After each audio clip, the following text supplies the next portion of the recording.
What's up, guys?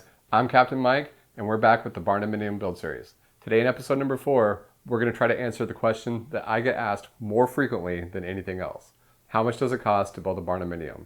We'll also take a look at a budget spreadsheet that I've created, and I'll put a link to download that spreadsheet in the comments below, so check that out. And then we're going to go through kind of where I'm at right now, take a look at some photos of the process, and look at the budgeting part of it to figure out where I've come from, where I'm at, and where I'm going. Two disclaimers kind of as we jump into this. Number one is I'm not a builder or a general contractor. I'm just a guy trying to figure this out as I go along. And I think a lot of us are in that same boat.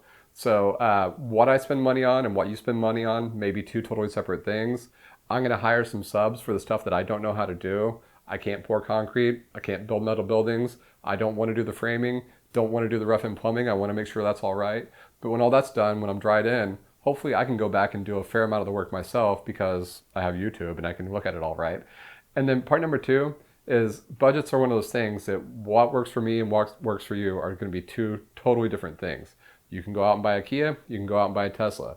That Tesla is going to cost a whole lot more and have a whole lot more bells and whistles than that Kia, but they both get you down the road just fine. So it's a matter of what you want to spend and what's important to you that really determines the budget on a Barndo. So let's jump over and check out the video, but before we do, I do have one request. If you like this video, hit the like button down below. And if you want to see more videos of me creating this Barndominium, subscribe to my channel and follow me along in the journey. That being said, let's jump over to the budget and check it out.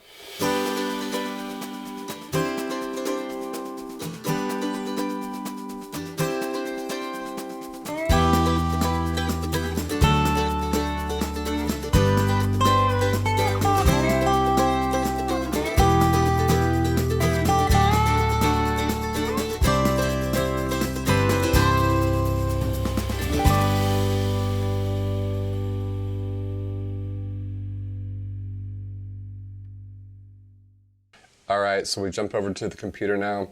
I don't do a ton of recording like this, so I apologize for the poorish lighting and maybe the audio is not quite as good as it is when I'm doing the normal vlog stuff.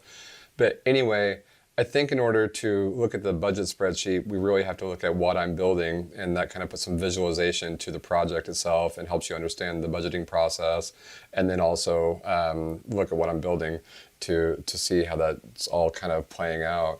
So I'm building two 40 by 60 buildings. This one over here on the left is the Barndo, and it's a single pitch structure, 1 and 12 pitch. It's got 15-foot eave heights here in the back, which puts the front at 18'4". And then the shop is a pretty standard metal building. It's a 40 by 60, 17-foot eave height, 5 and 12 pitch, and that puts the peak up just shy of 25 feet.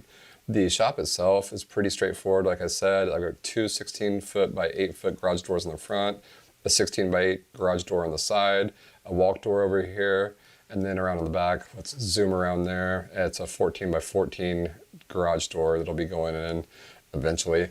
And then on the house, you can see I have a ton of windows in my design.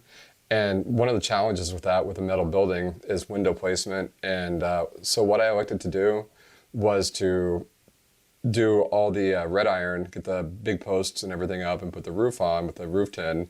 And then I came back and framed the exterior with 2x6 as opposed to using purlin and sheet metal. And then we put the zip system sheathing on top of the 2x6 frame. And then once I get the windows in April, which is a long time away, we'll come back and put the metal on the outside of the Barndo to tie the two buildings together.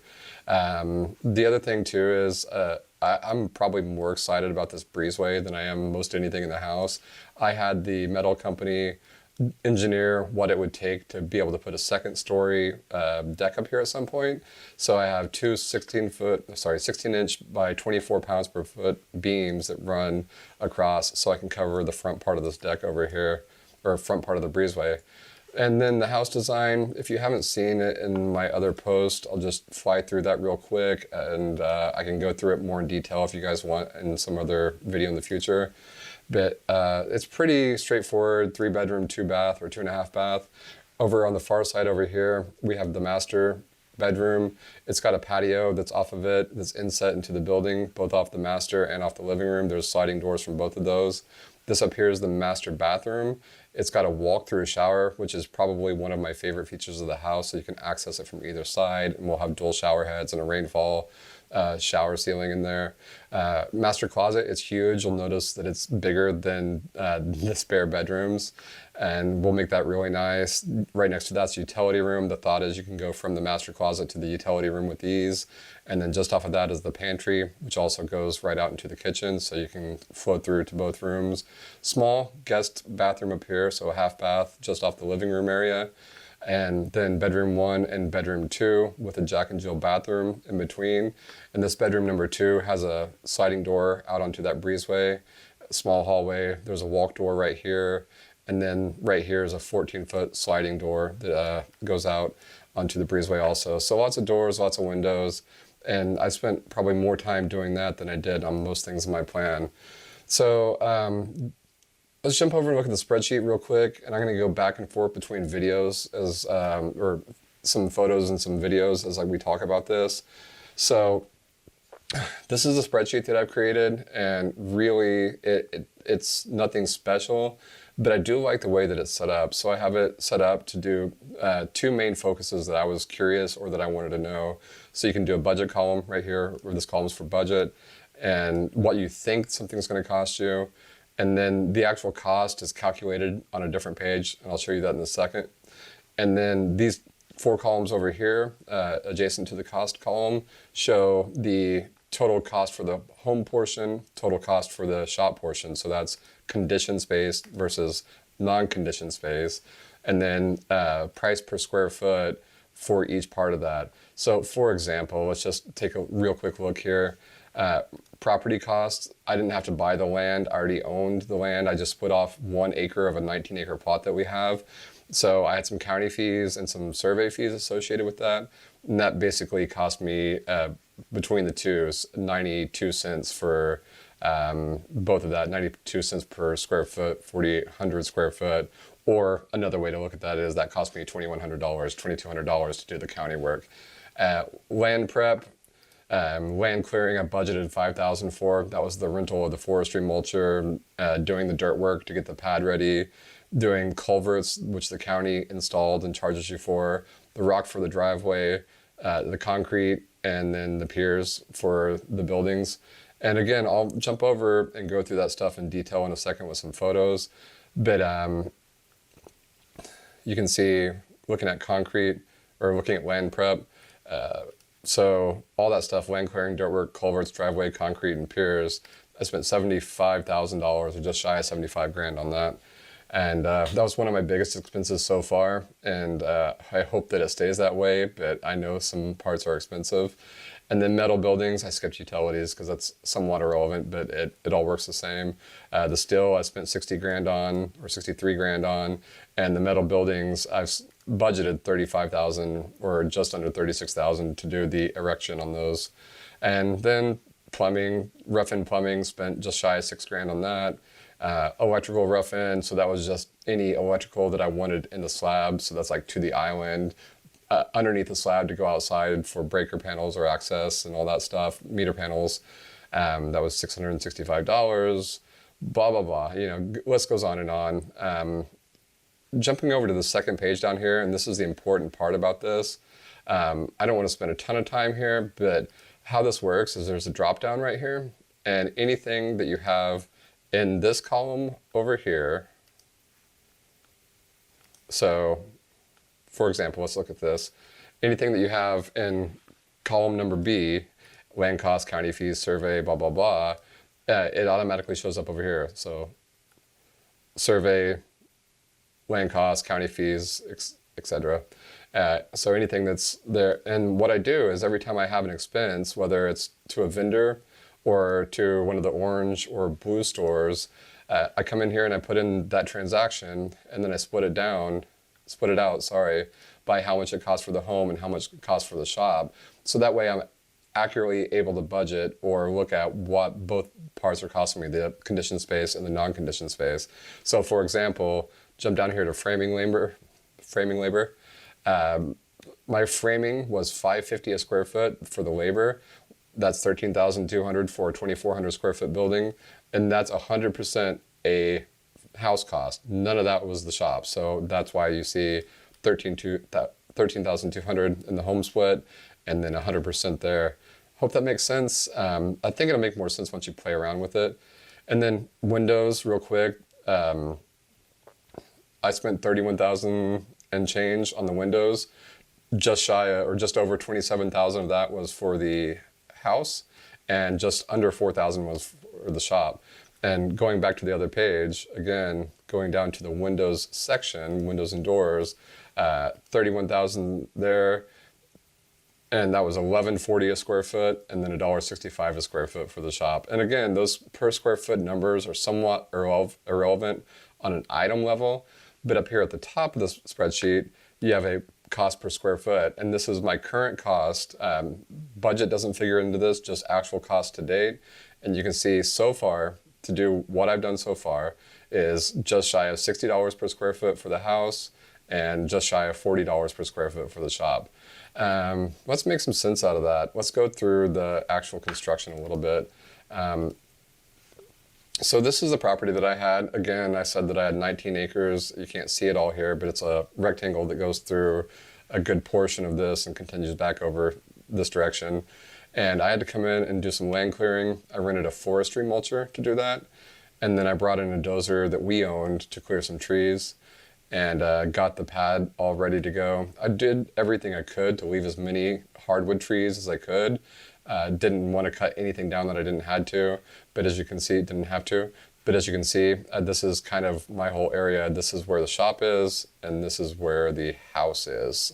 And just another angle as we start to stake it out and figure out where the two buildings are going to go. They came in, they brought in about 400 yards of select fill, and how that kind of works is they took about 18 inches of soil out on the uphill side, which is where the house is, and got rid of all the topsoil, and they filled it all back in with select fill. So that's good, consistent dirt, so you have a nice, solid, and even foundation to work from. This is the rock that I had brought in for the road. It's about 400 feet of road, and I think that showed that I spent about $1,700 on that. This is the pier truck. So we came in and dug 24 piers, 26 piers actually. So 12 for each building, and then a couple of extra that I wanted. How that plays out, and this is really interesting. So when you're building a home, you do piers all the way down to bedrock, which in my case was about 14 feet, and you fill those piers with concrete, and then you tie them into footers that go around the building. So the piers are in the ground, they tie to footers that run the perimeter of the building, and what that means is ultimately your home is sitting on piers with footers all the way to bedrock, so that eliminates any soil shift on you, and that's how you keep your concrete from breaking. And kind of think about it as a stilted house that you would see on the coast. It's the same thing, it's just as opposed to being air underneath it, there's dirt underneath it, but you're just still tied into that bedrock, so you have a good solid foundation. You can see right here the piers, they've dug the holes for the footers, and this is the plumber starting to lay in some of the rough-in plumbing and getting ready for the concrete to be poured here. So this is the shop side of things with all the electrical and plumbing for the shop, 3/4 bath. Started pouring concrete around 6 o'clock in the morning and poured till around 9 or 10 o'clock. So it goes pretty quick once they start, once they're ready for everything. It's preparation that takes forever. And then they're floating it out here, smoothing it out. You have to have a pump truck for stuff like this, but this was all included in the quote that I had from my concrete guy who does an amazing job. And yeah, so that's concrete. Metal building guys came in. It was probably about a month from the time we finished the slab to the time the concrete or the metal building guys were able to get on site, just due to scheduling. Worked out fine. So this is the start of the house going up. You can see these I-beam posts going in, and then that's the roof on with a lot of the purlin in the roof, and it's starting to take shape. That's with the actual tin on the house side of things. And then that's the shop starting to get erected. Again, pretty massive structure. It looks so great when you're standing in front of it. Here's the house. And since I'm not doing purlin all the way around, so these beams right here, that's what's called purlin. It's 8-inch C purlin. Most metal buildings have it every 4 feet all the way up. I just have one at just shy of 12 feet, just shy of those transom windows across the top to kind of provide some rigidity to the building. And before we could get framing up, we kept some straps in place to hold support. Here's the framers starting to do their thing. They came in and framed out the entire building in 3 days. Crazy to watch them work. It was a group of 10 guys and they just jumped in and got it done. Starting to take shape on the front. You can see transom windows in place. And then I came in and, well, they put up the zip sheathing and I came back and started doing all the sealing, the taping of all the joints and filling all the overdriven fasteners. This is the shop. I didn't show any other pictures of it. I have some more and I'll do a more detailed video on the actual construction part of this in the future. So here's the shop over here and then you can see the house over on the other side. And yeah, just one more view of that, kind of all starting to take shape.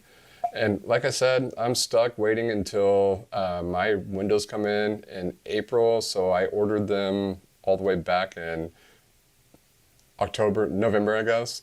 And they're not going to arrive until April. So that's just the way the world works right now. So anyway, that's kind of the overview of this spreadsheet and my build process to date. What I have at this like 142 grand or 141 grand for the conditioned space and 93 grand for the non-conditioned space or shop. Those things include the county fees, the land prep, the concrete, the metal building erection, the framing lumber, windows are in there, and some of the plumbing stuff. And then there's a lot of upcoming costs that I know that I have that I haven't even began to tackle yet. My guess is I'm going to be somewhere in the neighborhood of like 125 to 130 square foot for the conditioned space. And it's looking like probably around $50 a square foot for the shop. I was hoping to do it for less, but all those garage doors they're just expensive. So that's going to add quite a bit to the total. So big expenses that I found along the way, you know, besides the land acquisition, which is totally separate from all this, your major expenses are concrete, steel, the labor of putting up the steel, framing labor, framing material, that's expensive, windows and doors, you know, you're going to spend a lot of money doing those things. Spray foam insulation, I'm looking at probably about $7,800 for the shop and about $8,500 for the house, another 15 grand for spray foam insulation. Drywall is ridiculous, especially because I have these really high walls. On the inside, you can see, like, this is kind of a view from the inside. Oh, sorry. Yeah, there's like 18-foot walls in a good portion of the house, big open concept, vaulted ceilings and all that. Even though these rooms back here are only 10 foot, still expensive to do the drywall and all that stuff. So yeah, drywall is going to be realistically 25 or 30 grand also. And then you still have major expenses like electrical, plumbing, insulation, I mentioned that already, fixtures, appliances, lighting, painting the walls, texturing the walls, all that stuff. It all adds up, man. So yeah, there's nothing cheap about doing this unless you're doing it all yourself and you have a lot of time on your hands. I'm trying to balance out time, skill, and budget. Those are my three main challenges. It's like that triangle always says, you can have good, fast, and cheap, but you can't ever have all three of them. And so I'm trying to find some happy medium between those three things. I'm definitely trying to do as good of a job as we possibly can and making this a really nice building, or two buildings. Fast is just completely off the table at this point. And honestly, I think it could cost more if I was doing this a different way, but it ain't cheap. So that's kind of it. I mentioned it already, but if you find some value in this, make sure you like and subscribe to the video. The link for the spreadsheet's down below in the comments. Download the spreadsheet. If you find some value in that, let me know. If you need some help with it, be happy to help you out one-on-one. You can comment to the video, or you can find me on Facebook in the Barndominium Builders group. And that's pretty much it. Thanks for watching, guys. Have a good day.